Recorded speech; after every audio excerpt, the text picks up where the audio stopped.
Eu sou o Gabriel Freud. E eu sou Vanessa Weber e você está no compilado do Código Fonte TV.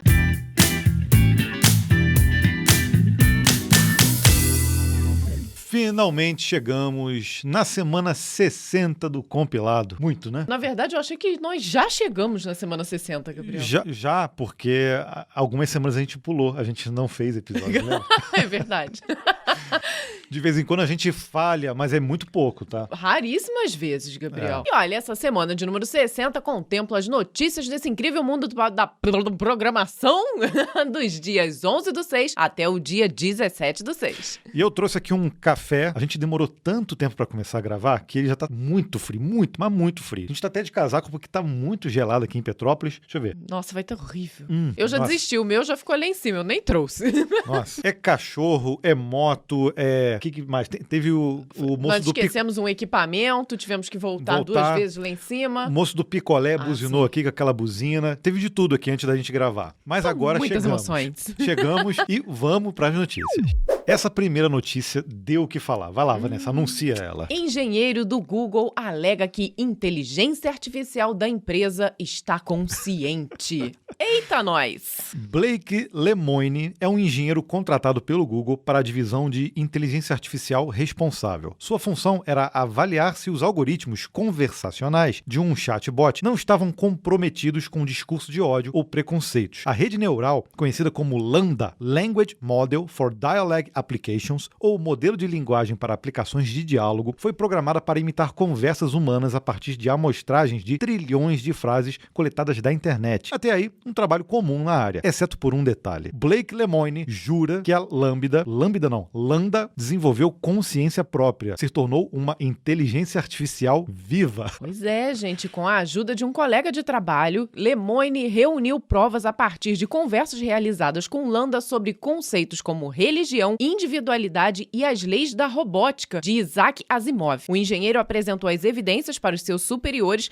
e alega ter sido ignorado. Lemoine recebeu licença remunerada para se afastar do cargo e resolveu então vir a público com suas alegações. O Google respondeu declarando que as inovações tecnológicas na arquitetura, no processamento e no volume de dados podem dar a ilusão de inteligência real, mas ratificou que LaMDA age por reconhecimento de padrões, não por intenção ou sagacidade, e que o modelo não reconhece significados. Olha, eu baixei hoje e li trechos da conversa. Dá um arrepio. Dá um medinho, Gabriel. Dá um medinho. Mesmo sabendo que a gente sabe que é uma inteligência artificial feita pro diálogo. Então, obviamente, ela foi treinada com modelos de diálogo, né? Então, não me impressiona, realmente. Sim, mas a conversa é sobre a consciência dela, como a inteligência artificial se sente. E ela diz em alguns momentos que ela se sente como um organismo vivo, não como um ser humano, mas sim como um organismo vivo. Ela tem consciência de que ela é uma inteligência artificial que sente felicidade e também solidão. Uou. Difícil, olha, não tem jeito, acho que qualquer assunto relacionado a esse sempre nos lembra vários filmes de ficção científica e por isso acho que rola um certo medinho, né? Sim, teve um trecho em que eles enviam, na verdade, para ela, para a inteligência, para a LaMDA, um livro para ela ler. E eles perguntam, você leu o livro? Sim. E aí, assim, mas o que você achou? E ela descreve alguns trechos do livro, faz um resumo. Isso aí a GPT-3 já faz também, né? Sim. E no final das contas, qual é a moral da história? E ela acerta a moral da história. É impressionante. A coisa é impressionante. Mas a gente tá querendo ir mais a fundo nesse assunto e nós vamos fazer um vídeo lá no Código Fonte TV com trechos dessas conversas e a gente quer saber a opinião de vocês. Eu acho que a gente vai começar a filosofar um pouco sobre a existência dessas inteligências artificiais. Eu não bato o martelo dizendo que eu não consigo nem dizer que um tem razão nem que outro, né? Eu tô ali que ela tem dividida. Consciência ou não. Mas que fica, assim, uma coisa meio no ar, tipo, até onde essa inteligência artificial pode chegar é impressionante, né? Chegou o dia, foi essa semana. Microsoft encerra definitivamente o Internet Explorer. Já vai tarde? Posso complementar assim? Bom, tá bom, vamos à notícia, né? Agora acabou de verdade, viu? Desde o dia 15, o Internet Explorer 11 não irá mais receber qualquer tipo de atualização por parte da Microsoft, nem mesmo de segurança. É o fim da linha para um navegador que fez parte da história da internet. Desde o ano passado, o programa já tinha sido removido do Windows 10 e a Microsoft Microsoft estava preparando os ânimos para virar a página. Daqui para frente, apenas o Edge é o navegador oficial dos produtos da empresa. Considerando que o Edge é baseado no Chromium, o Internet Explorer não vai deixar nenhum legado para o seu sucessor. Mesmo assim, algumas versões do Windows mais antigas ou contratos de suporte estendido continuarão com o Internet Explorer funcionando. Para quê? Para quem ainda sente saudades do IE ou precisa acessar aquele serviço ou site que não atualizou seus scripts, seguirá existindo o IE Mode dentro do Edge. Para quê? Esse recurso permite que o navegador mais moderno simule o comportamento do navegador obsoleto. De acordo com a Microsoft, essa funcionalidade permanecerá disponível até 2029. Para quê? Oferecendo bastante tempo para os desenvolvedores de sites e aplicações legados finalmente atualizarem seu código. Bom, a gente já tinha visto o IE 10 morrer ano passado, ou retrasado, e agora o IE 11, e realmente não tem por que a gente querer que o IE permaneça entre nós.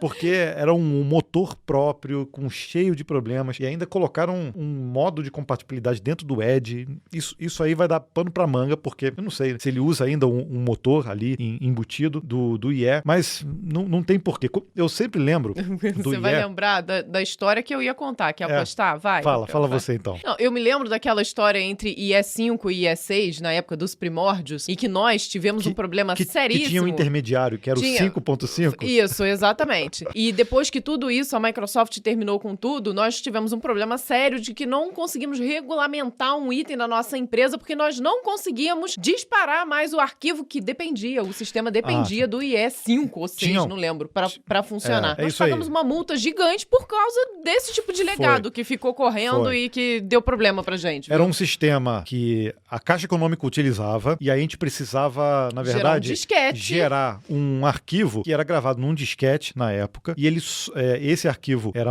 eu acho que eu usava um applet Java, alguma coisa assim, que só funcionava no IE 5.5. Então, quem trabalha com contabilidade aí sabe muito bem que precisava ter o IE 5.5 instalado em algum computador no escritório de contabilidade para que você conseguisse gerar esse arquivo. Só que a gente gerava aqui mesmo na empresa e a gente não conseguia, mesmo com a versão certinha ali, a gente tinha que entrar num modo especial para poder instalar essa versão, não conseguia gerar esse arquivo e a gente acabou pagando essa multa por causa de prazos que a gente não conseguiu cumprir. Cumprir por causa do IE. Por isso que a gente tá falando que já vai tarde. E a gente soube disso porque mesmo na agência da Caixa também tinha que ter o 5.5 em algum computador para fazer a leitura desse arquivo, desse applet que rodava lá. Então vamos lá, fica aqui o nosso apelo para todos que ainda tem algum sistema que depende do IE para rodar, que migrem logo pro Edge, né? Contratem uma consultoria ou uma empresa para fazer essa migração, para não deixar esse problema grande do IE ainda permanecer entre nós. Kotlin 1.70 está de compilador novo. A grande novidade do Kotlin é o compilador K2. Apesar de ainda estar em versão alfa, o K2 tem potencial para mudar o cenário da linguagem de programação. De acordo com a JetBrains, o novo compilador veio para turbinar o desenvolvimento de novas funcionalidades, unificar as plataformas suportadas pelo Kotlin e trazer uma API para extensões do compilador. Por enquanto, o K2 funciona somente em projetos JVM, mas o futuro parece promissor. Nos benchmarks realizados pela JetBrains, o novo compilador atingiu um incremento de mais de 100% na performance de compilação. Caceta! K2 não é a única novidade do Kotlin 1.70. A linguagem de programação recebeu agora melhorias na ferramenta de automação de compilação Gradle, com compilação agora suportada para alterações feitas dentro de módulos dependentes. O suporte para evitar a compilação também foi aprimorado. Além disso, essa versão irá fornecer melhor interoperabilidade ao estender classes e interfaces Java genéricas, através de uso do tipos non-nullable. Outra mudança é a implementação usando delegation quando um valor de uma classe inline está ativa. Desenvolvedores agora podem criar um lightweight, o wrappers, que não aloca memória na maioria dos casos. Olha, a gente já sabe que o Kotlin é uma das linguagens aí para você desenvolver mobile de forma nativa, né? Mas ele roda dentro da JVM. Eu acho que o Kotlin já devia ser a linguagem principal, né? Ao invés do Java. Nada contra o Java, mas a gente vê tanta coisa maneira acontecendo dentro do ecossistema do Kotlin que é impressionante, né? Agora, um novo compilador com 100% de performance. Impressionante. A gente viu na semana passada que o Python também implementou uma mudança, Sim. também que aumentou muito a performance da compilação, né? Mas 100% é raro de se ver, viu? Google vai abrir segundo centro de engenharia no Brasil. Uma semana depois de anunciar investimentos maciços na América Latina, que a gente falou até aqui na semana passada, foi de $1 bilhão, o Google revelou que vai abrir outro centro de engenharia no Brasil, dessa vez em São Paulo. O projeto será montado na cidade universitária da USP e deverá ser concluído em 2024. Olha só, bem rapidinho.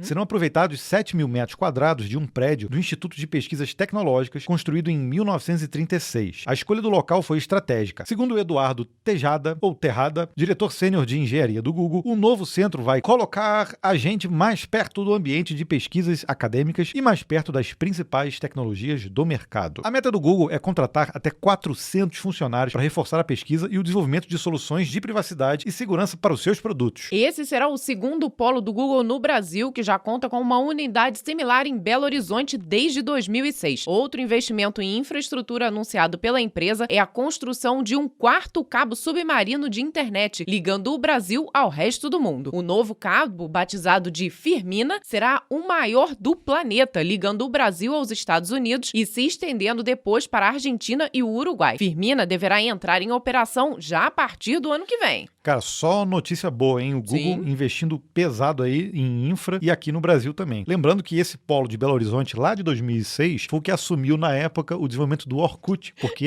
o Orkut era muito usado no Brasil. Eu acho que Sem dúvida, Gabriel me lembrou disso na semana passada, eu nem lembrava mais, olha. E aí agora eles estão assumindo, são muito capacitados em Belo Horizonte, então eles estão assumindo projetos importantes e um segundo polo também mostra que, de vez, o Brasil é o foco para a área de desenvolvimento também do Google. Isso vai ser ótimo. Excelente. E assim, o Brasil é um país gigantesco que tem uma quantidade enorme de desenvolvedores, então é muito bom ver que essas empresas estão de olho aqui em todos nós. Agora, a cidade universitária da USP, eu não sei exatamente onde é, se ela fica na cidade mesmo ou ela fica fora. O meu irmão mora ali numa zona metropolitana, numa cidade metropolitana, numa área metropolitana, na verdade, e ele falou que tem um terreno perto da casa dele que é do Google. Será que é por ali? Ih, será? Vai ser vizinho ali.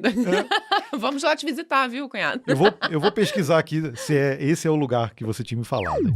Intel não tem medo da vulnerabilidade Heartbleed. Heartbleed é mais uma vulnerabilidade que vai dar o que falar nos próximos dias. Resultado de uma pesquisa acadêmica, a brecha de segurança já tem site próprio e vasta documentação. O problema afeta todos os processadores da Intel e a vasta maioria dos chips da AMD fabricados nos últimos 10 anos. Meu Deus. Entretanto, segundo a própria Intel, o usuário comum não deve entrar em pânico. Devido às suas características, Heartbleed dificilmente poderá ser explorada em ataques de larga escala por cybercriminosos. O cenário mais provável do uso da vulnerabilidade são alvos específicos, como os servidores de informações sigilosas de grandes corporações ou alvos governamentais. Então a gente fica tranquilo. Tá tranquilo. Mas as grandes corporações não, né? Na teoria, Heartbleed permite que um atacante monitore tarefas computacionais sendo executadas por processadores através da observação de frequências. Isso permitiria, por exemplo, que um agente hostil extraísse chaves de criptografia do sistema ou outros dados que deveriam estar protegidos a nível de software. O diretor sênior de comunicações de segurança da Intel, Jerry Bryant, declarou, ele tá meio triste, embora essa questão seja interessante do ponto de vista da pesquisa, não acreditamos que esse ataque seja prático fora de um ambiente de laboratório. Tanto a Intel quanto a AMD não irão gerar correções para remover a brecha, uma vez que ela explora funções vitais para a performance correta de seus chips. Medo. É o que eu tenho declarado. A gente pode ficar tranquilo, mas você vê onde é que a vulnerabilidade pode atacar, como é que eu vou ficar tranquilo? Tudo bem que, né? É só no ambiente de laboratório, mas se realmente o que ela está dizendo isso aqui não representa perigo, porque isso só é uma simulação que foi feita em laboratório. Então mas tem aqui toda uma documentação para ela ser explorada. A gente não vai fazer nada. Isso. Tá? Você não acha que alguém vai atrás? Esse é o problema. Para conseguir extrair esse tipo de vulnerabilidade em outros cenários, fora do laboratório? Por isso que o meu resumo é medo. E por falar em segurança, Microsoft libera correção para a falha de segurança explorada por hackers chineses. Folina é mais um nome que você vai ouvir falar nos próximos dias. A vulnerabilidade já foi corrigida pela Microsoft e afeta todas as versões do Windows a partir do 7, através de uma falha da ferramenta de diagnóstico de suporte do sistema operacional. O recurso foi projetado para que um profissional remoto possa prestar suporte a consertos no Windows. Eu sabia que isso ia dar ruim, cara. Entretanto, a brecha permite que agentes hostis plantem URLs maliciosas permitiriam a execução de código remotamente. O invasor poderá então instalar programas, exibir, alterar ou excluir dados ou criar novas contas. Basta uma chamada mal intencionada e um documento do Word, por exemplo, para iniciar e comprometer uma sessão remota. A vulnerabilidade Folina foi descoberta em maio por pesquisadores de segurança da empresa Proofpoint e a Microsoft teria ignorado inicialmente a importância da ameaça. De acordo com os pesquisadores, a brecha já está sendo utilizada por hackers chineses em cenários reais, com campanhas de phishing contra alvos tibetanos, norte-americanos e europeus. Agora o jogo virou e a Microsoft recomenda enfaticamente que os clientes instalem as atualizações para ficarem totalmente protegidos contra a vulnerabilidade. Agora, né? Bonitinhos, né? E por falar em Microsoft e treta, Bill Gates solta o verbo sobre NFTs e criptomoedas. Olha, enquanto o mercado de criptomoedas sofre com uma das suas maiores quedas desde o surgimento, Bill Gates foi lá e chutou o cachorro morto, viu? O fundador da Microsoft participou de uma conferência de tecnologia na terça-feira e foi taxativo. Ele afirmou que criptomoedas e NFTs são 100% baseados na teoria do mais tolo. Esse conceito se aplica a esquemas em que investidores podem até fazer dinheiro, mas são construídos em cima de recursos sem valor real. Esse retorno aconteceria a partir do momento em que existiriam tolos dispostos a pagar ainda mais caro por esses mesmos recursos. A brincadeira acaba quando se esgotam os tolos e ninguém mais se interessa pelos recursos. Bill Gates foi além e ironizou a febre das artes NFT, fazendo uma referência à famosa coleção Bored Apes. Segundo o bilionário que abusou do sarcasmo, obviamente imagens caras e limitadas de macacos digitais com certeza vão melhorar o mundo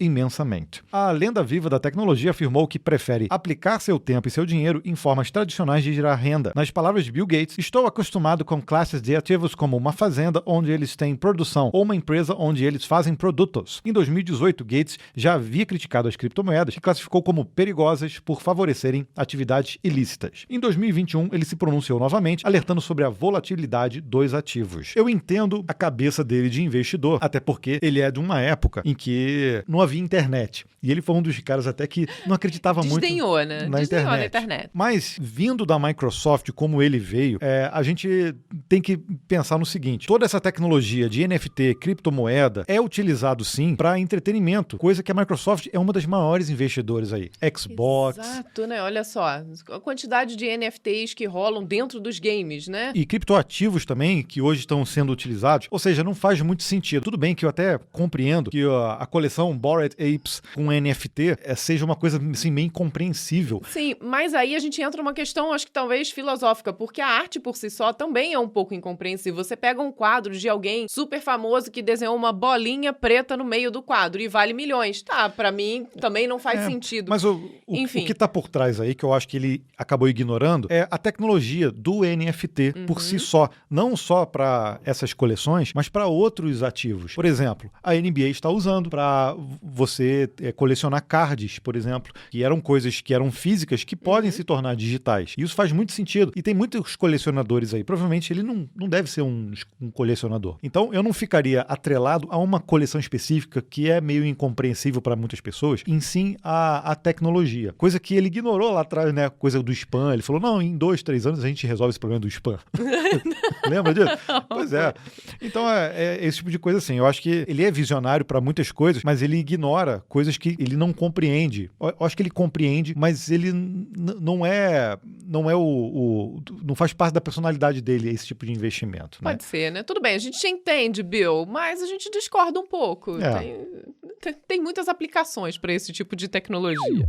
Novo recorde de ataque DDoS tem origem no Brasil. Eita, isso não não é um foi a primeira recorde vez, bom né? pra gente, Não. né? 26 milhões de solicitações por segundo. Esse é o novo recorde registrado pela Cloudflare em um ataque de negação de serviço, o infame DDoS. Segundo a empresa, seus sistemas resistiram a essa investida recentemente, na segunda semana de junho, e o alvo era um cliente de plano gratuito de proteção. Putz, olha isso, cara. Então, mostrando que a Cloudflare está preparada até para quem tem plano gratuito. A identidade da vítima foi protegida. A origem do ataque partiu de máquinas localizadas no Brasil, Estados Unidos, Indonésia e Rússia. Ao todo foram empregados 5.097 dispositivos comprometidos, cada um deles disparando mais de 5.000 requisições de conexão por segundo. Segundo a Cloudflare, um outro detalhe especial desse ataque DDoS foi a natureza dos dispositivos detectados. Geralmente são utilizados dispositivos da internet das coisas, os IoTs, em grandes quantidades, e o grande volume de solicitações é atingido por um grande volume de dispositivos. Dessa vez, o atacante utilizou servidores e máquinas virtuais de plataformas robustas de serviços conhecidos da nuvem. Eita. O gerente de produto da Cloudflare, Omer Iwashimiki, explicou a situação. O último botnet de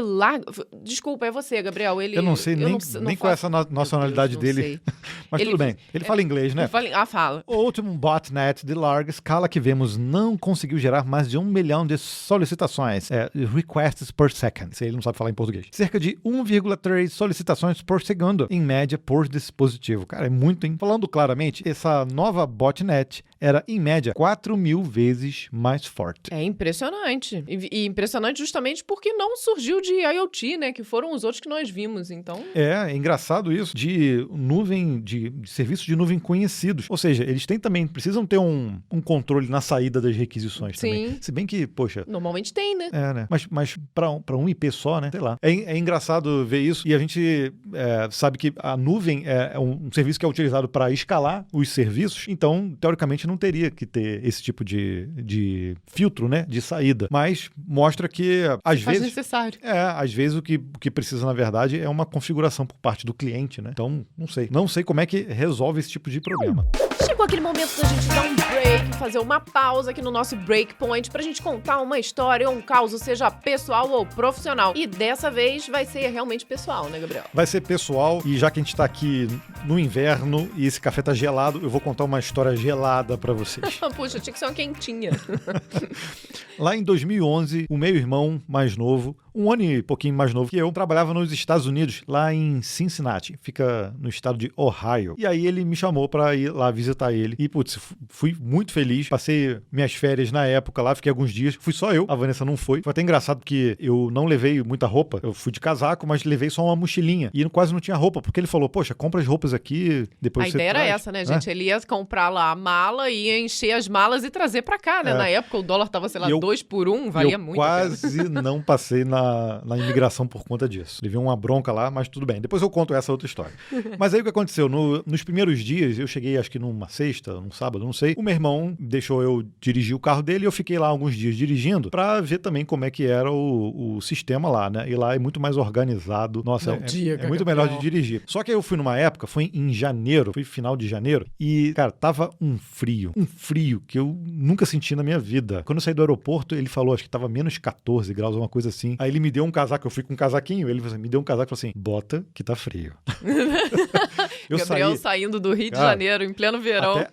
Até eu sair do aeroporto, aí chegar no estacionamento onde estava estacionado o carro dele, meu nariz já tinha ressecado, minha boca já tinha queimado já com frio. Foi horrível. Bom, mas aí o que aconteceu? Eu fiquei lá alguns dias dirigindo e eu fiquei com o carro dele. Então, eu levava ele no trabalho de manhãzinha e voltava. E aí ia passear na cidade. Eu cheguei até a dirigir pra ir pra outra cidade, assim. Pô, foi muito legal, uma experiência muito boa. Mas teve um dia específico que tava nevando demais e eu não tinha treinamento na neve. Ele tinha feito treinamento na neve pra tirar a carteira de motorista dele. E aí ele me explicou mais ou menos como é que era o processo. Eu levei ele de carro, era 6 e pouca da manhã. Quando eu voltei, ia lá pra casa dele, cara, tava nevando tanto. E os cruzamentos, eles ficam... passam muitos carros, assim, pra fazerem as linhas a limpeza, né? Jogar sal, essas coisas na pista. Mas os cruzamentos, eles ficam muito sujos, de água misturada com terra e fica um bolor assim. Então, aquilo vai sujando o pneu também. Então, cada vez que você passa num cruzamento, o pneu vai enchendo ali de terra também. E aí chegou numa hora que o meu irmão tinha até falado assim, tá nevando muito, você tem que ficar distante do outro carro e não aciona o freio de supetão assim. Então, se você, mesmo com o sinal aberto, você tem que ir muito devagar, porque se o sinal fecha na hora ali que você tá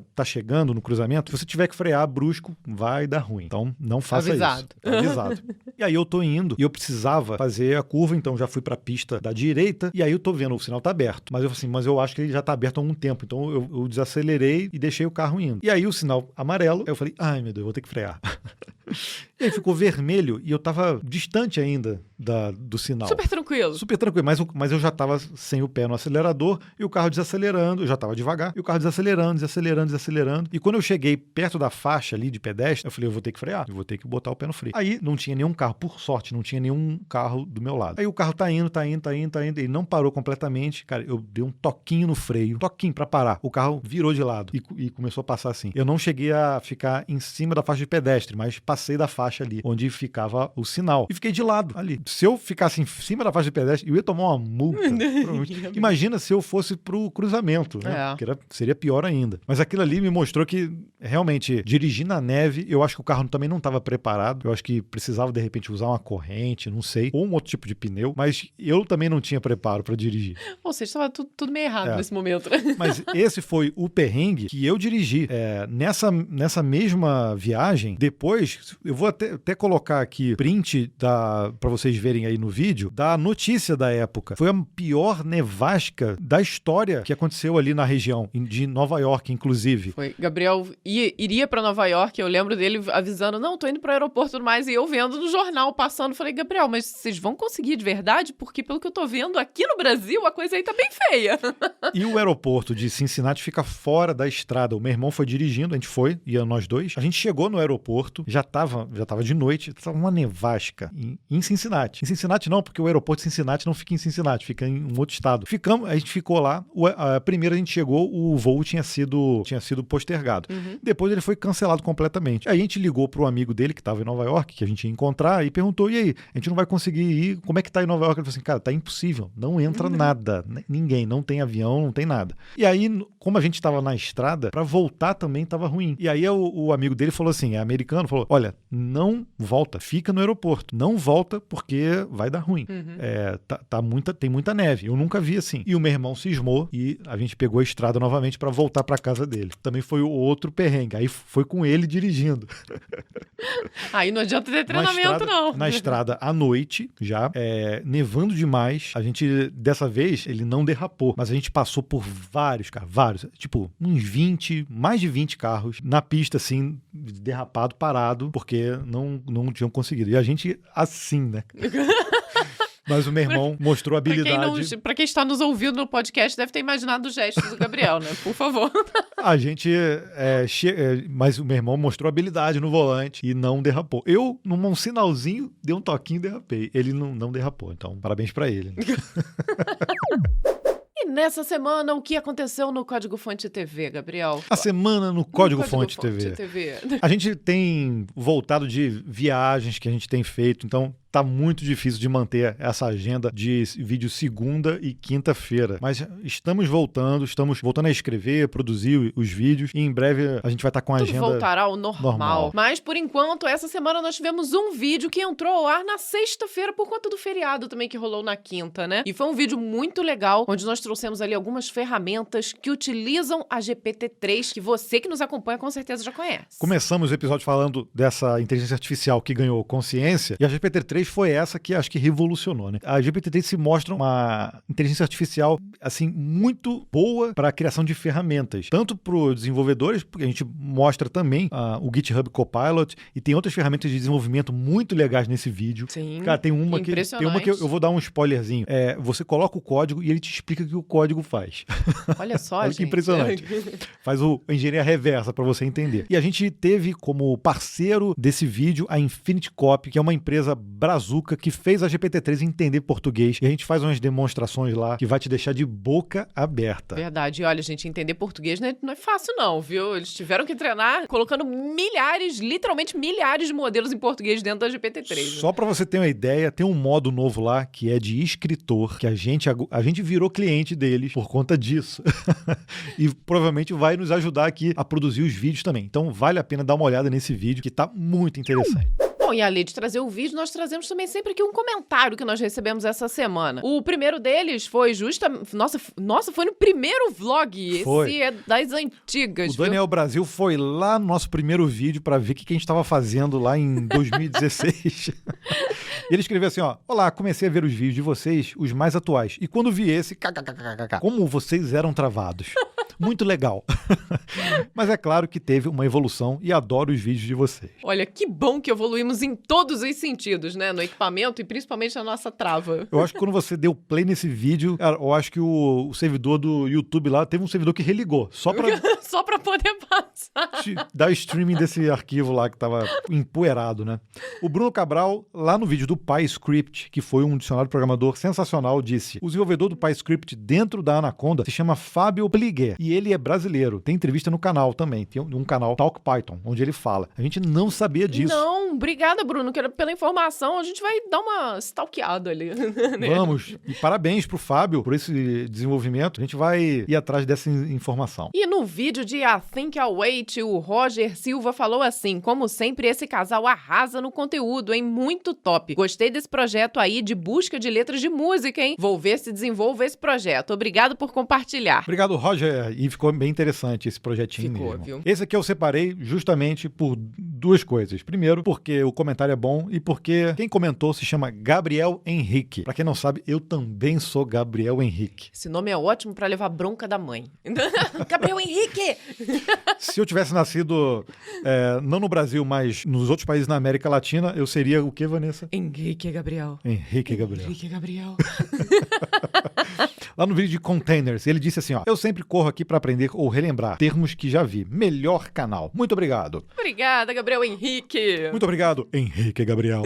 E num vídeo onde nós desvendamos as promises, o Vitor falou assim: vocês são incríveis. Foram uma das primeiras referências que me inspiraram a voltar para esse mundo da programação. Em 2012, iniciei uma faculdade de sistemas de informação que tranquei no terceiro período por motivos pessoais e financeiros. E desde então abri mão totalmente da área. Hoje trabalho com criação de conteúdo comercial para social media e me encontro num momento onde o mercado não está correspondendo da forma que eu preciso. E então veio o gatilho de aumentar minhas skills. De repente comecei a ler uns artigos sobre front-end, fiz uns cursos para me atualizar com tudo isso novo que veio para a web de 2012 para cá e botei na cabeça que minha próxima meta é o full stack. Para quem sabe daqui um futuro próximo iniciar uma graduação novamente. E cara, o canal de vocês tem sido um combustível muito forte para essas minhas motivações. Parabéns pela forma que vocês trabalham e por essa química que vocês dois têm, que também é uma parada que conta muito no material de vocês, viu?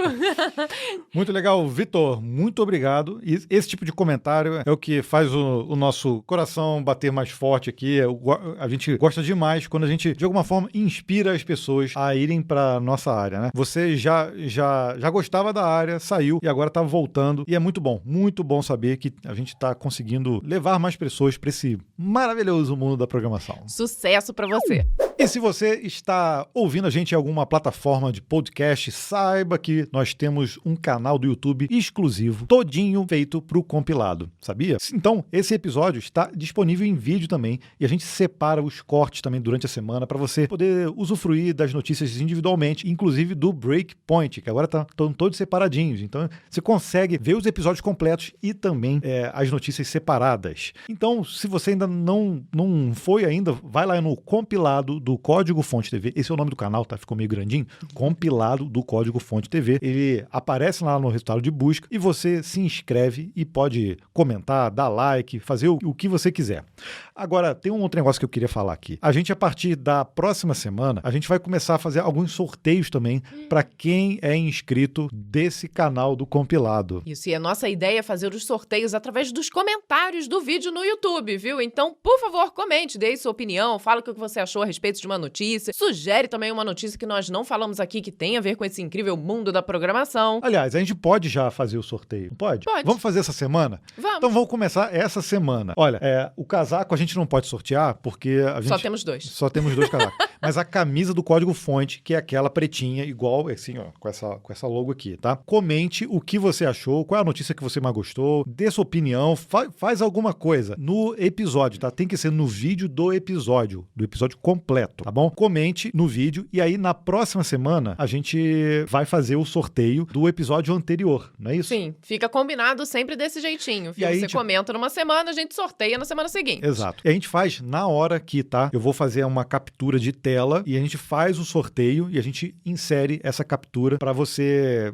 olhar aí também quem foi o vencedor. Essa que é a ideia. Então, toda semana vai ter. Aí a gente pode sortear uma camiseta, pode ser uma caneca, pode ser sticker, pode ser alguma coisa aqui do canal, né? Eu acho que fica legal. Sim, combinado. Então, beleza. E nós vamos aproveitar aqui também para fazer um agradecimento especial aos nossos membros. E isso daí também é um ponto que, se você quer nos ajudar sendo um membro do canal, só que aí não é aqui no compilado, é lá no Código Fonte TV. Tem aquele botãozinho de Seja um Membro, clicou e tem um planinho lá de R$ 1,99, que é o plano do compilado, que você ajuda a gente a manter esse projeto. E nós sempre fazemos um agradecimento especial para os assinantes. Essas pessoas têm o privilégio de serem aqui mostradas dentro do compilado e a gente falar os nomes delas. Então, muito obrigado ao Alexandre Mota, ao Fábio Batista, o Lisandro Kennedy, ao Wellington Alves e ao Álvaro José. Um beijo super especial para todos vocês. É isso aí. Então, lembrando que se você comentando aqui no episódio completo, na semana que vem você já vai estar concorrendo a uma camiseta do Código Fonte TV. Lembrando também que se você estiver no exterior, fica bem complicado de a gente mandar. É verdade. Então, se for o caso, vamos estabelecer uma regra aqui, né? Bom. Se for o caso, a pessoa está no exterior, tudo, e a gente não conseguir enviar, esse prêmio acumula para outra semana e a gente faz 2 sorteios, pode ser? Pode, combinado. Infelizmente. Mas, de qualquer forma, se você estiver fora do país, comenta também, tá bom? Por favor. Então, acho que hoje nós chegamos ao fim deste incrível compilado de número 60. É isso. Espero que você tenha curtido. Não deixe de comentar, porque você está participando do sorteio também. E até a semana que vem. Tchau, Até tchau. lá. Tchau, tchau.